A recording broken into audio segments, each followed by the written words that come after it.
한 나라 전체를 뒤흔들었던 경제 위기, 그 시작을 알린 한 남자와 그의 기업이 있었습니다. 오늘 이야기해볼 주제는 바로 한보그룹, 그리고 정태수 회장입니다. 정말 눈부신 성공 신화부터 그보다 더 영화 같았던 몰락의 과정까지 한 사람의 탐욕이 어떻게 한 나라를 위기로 몰아넣었는지 그 생생한 이야기 속으로 지금 바로 들어가 보겠습니다. 이 모든 이야기의 한가운데에는 바로 정태수라는 인물이 있습니다.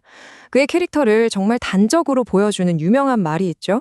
직원은 뭐냐? 주인이 시키는 대로 하는 머슴이다. 아니, 이걸 공개적인 자리에서 거침없이 말했다는 것 자체가 그의 오만한 성격, 그리고 그가 세상을 어떻게 바라봤는지를 아주 명확하게 보여주는 대목입니다. 그리고 이 사건의 클라이맥스죠. 온 국민이 TV로 지켜보던 국회 청문회. 그는 이 한마디, 기억이 전혀 없습니다. 이걸로 모든 걸 피해가려고 했습니다. 심지어 모르쇠로 일관하면서 국회의원들한테 호통까지 쳤다니까요. 아니 도대체 이 사람은 어떤 사람이었길래 어떻게 이런 자리까지 올라가서 저런 태도를 보일 수 있었던 걸까요? 네, 첫 번째 파트입니다. 한 회장의 오만함. 청문회에서 보여줬던 그 모습 있잖아요. 그게 사실 단순한 연기가 아니었습니다. 그의 오만함은 그의 성공 방식 그 자체였고 또 결국에는 그를 무너뜨린 가장 큰 원인이었죠. 그냥 기억 안 난다 이게 다가 아니었어요. 당시 은행장한테는 한보라는 이 이빨을 뽑으면 당신들도 무서워하지 못할 거야 라면서 대놓고 협박까지 했습니다. 내가 무너지면 한국 경제 전체가 끝장이라는 이른바 대마불사 논리를 내세우면서 마지막까지 버텼던 거죠. 자, 그럼 시간을 한번 쭉 거슬러 올라가 보겠습니다.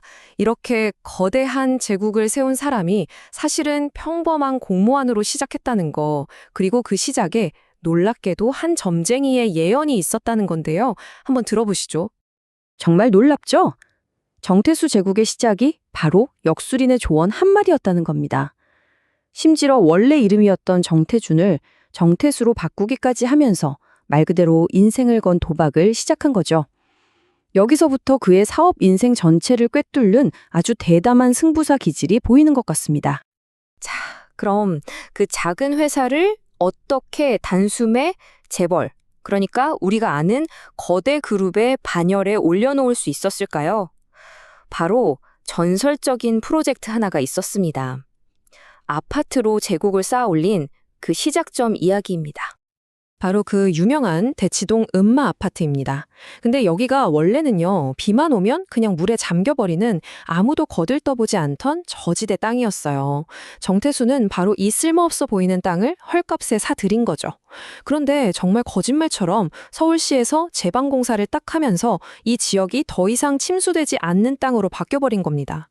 위기를 기회로 바꾸는 뭐랄까, 동물적인 감각이 빛을 발한 순간이었죠.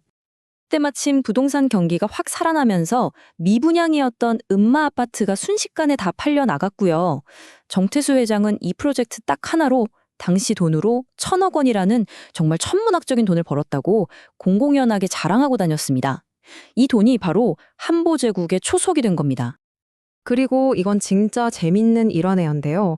한보가 나중에 재계 서열 30위권에 드는 대기업으로 성장한 뒤에도 정태수 회장은 꽤 오랫동안 본사를 옮기지 않고 음마 아파트 상가 2층에 그대로 뒀다고 합니다.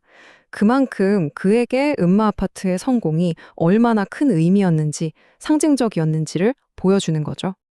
자, 그럼 여기서 진짜 궁금한 게 생기죠. 아니, 남들은 허가도 못 받는 땅에 어떻게 아파트를 지었고 은행에서는 어떻게 그렇게 끝도 없이 대출을 받을 수 있었을까요? 그 해답은 그의 비밀 병기에 있었습니다. 그의 비밀 병기. 뭐 예상하셨겠지만 바로 돈이었습니다. 그리고 그의 로비 전략의 핵심은요, 그냥 압도적인 액수였어요. 당시 정치권이나 관가에서는 정태수가 주는 돈은 남들보다 0이 하나 더 붙어 있다는 말이 파다했을 정도였다고 합니다.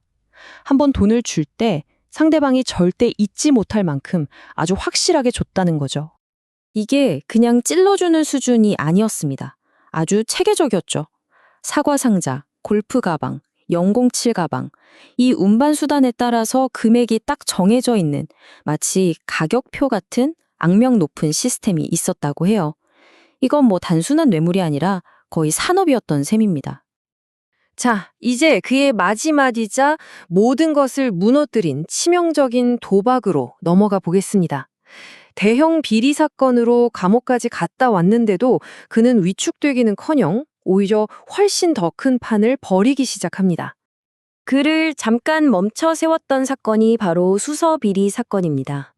대규모 아파트 단지 허가를 받으려고 여야 정치인, 공무원, 심지어 청와대까지 말 그대로 전방위적인 로비를 벌인 게 드러나서 구속됐었죠. 근데 정말 놀랍게도 그는 얼마 지나지 않아서 특별 사면으로 풀려나 다시 사업에 복귀합니다.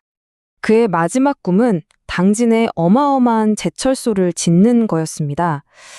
근데 처음 계획했던 2조 원짜리 사업이 이게 눈덩이처럼 불어나서 나중에는 은행 대출로만 끌어다 쓴 빚이 무려 5조 원을 넘어섰습니다.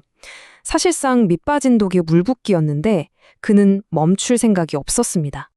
은행들이 더 이상은 안 되겠다 자금 지원을 끊으려고 하니까 그가 꺼내든 카드가 바로 이 협박이었습니다. 한보가 무너지면 한국 경제 전체가 위험해진다.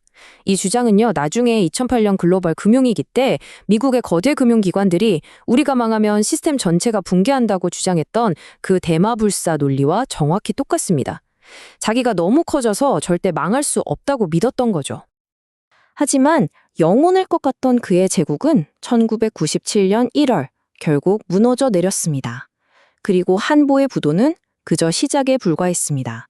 이걸 신호탄으로 대기업들이 줄줄이 쓰러졌고 대한민국은 결국 국제통화기금 IMF에 구제금융을 신청하는 국가부도의 위기, 그러니까 나라의 돈이 바닥나서 해외에서 돈을 빌려야만 했던 정말 초유의 사태를 맞게 된 겁니다.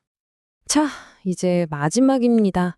정태수라는 인물, 그리고 그가 우리 사회에 남긴 이 깊은 상처에 대해서 한번 되돌아보겠습니다. 한보 사태로 감옥에 갔던 그는 또다시 특별 사면을 받았습니다. 하지만 그걸로 끝이 아니었죠. 이후에도 자기가 운영하던 대학의 돈을 빼돌리는 등 범죄를 멈추지 않았고요. 결국 재판을 받던 중에 해외로 도망가서 마지막 순간까지 법의 심판을 받지 않았습니다. 범죄, 사면, 또 다른 범죄, 그리고 도피. 이 끊이지 않는 고리는 우리 사회의 유전, 무죄라는 씁쓸한 현실을 너무나도 명확하게 보여줍니다. 어쩌면 그는 정말 마지막 순간까지 돈만 있으면 이 세상에 해결 못할 일은 없다고 믿었을지도 모르겠습니다.